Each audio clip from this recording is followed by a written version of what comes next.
It's tough, but it's enjoyable. So I'll introduce, my name's Kabir Shagaya. I work for a company called Cavista Holdings. Cavista Holdings, we're the proud owners of Agbeyewa Farms. Agbeyewa Farms is currently the largest cassava farm in Nigeria. We have a 10,000 hectare cassava farm in Ekiti State. The 10,000 hectare farm, we have 2,000 hectares under cultivation last year. As of this year, by the end of the year, we should have 5,000 hectares fully cultivated and ready for cultivation. It's not been an easy process because you see cassava, it's a slow crop to grow, and you also have to have a lot of discipline and diligence as you go into it. The average yield per hectare in cassava in Nigeria is 6 to 10 tons as national average. Our farm yields about 25 to 30 tons per hectare because we make sure that we follow our processes, and that allows us to be able to grow and to be able to make sure that we can break even on our investments.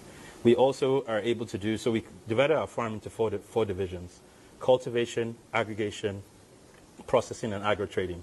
On the cultivation, what I just discussed, the 10,000 hectares and the 5,000 hectares and the 30 tons per hectare.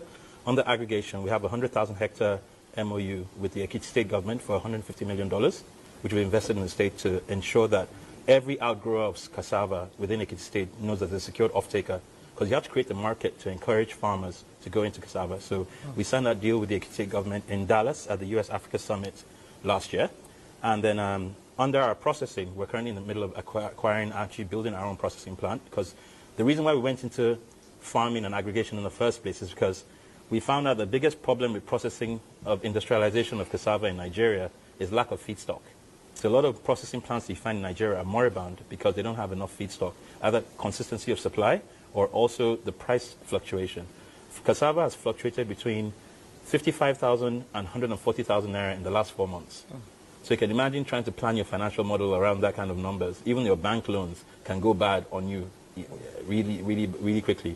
So that inconsistency of supply and of price has also made it very difficult for you to depend on outside sources. So anyone that wants to go into processing in Nigeria needs to have at least 40%. The NCIA, I think we spoke about it, 40% of their feedstock needs to be owned by them before they cannot depend on outgrowers. Another issue is also cultivation, as I was talking to the gentleman earlier. Cultivating cassava during the rainy season is very easy because the ground is wet and it's easier to pull it out of the soil because it's a root crop.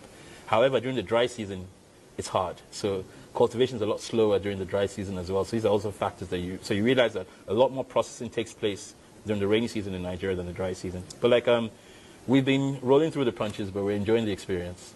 Beautiful experience. You know, growing up, we used to just go to the cassava farm, plug it, and just eat it raw like that. And it's good.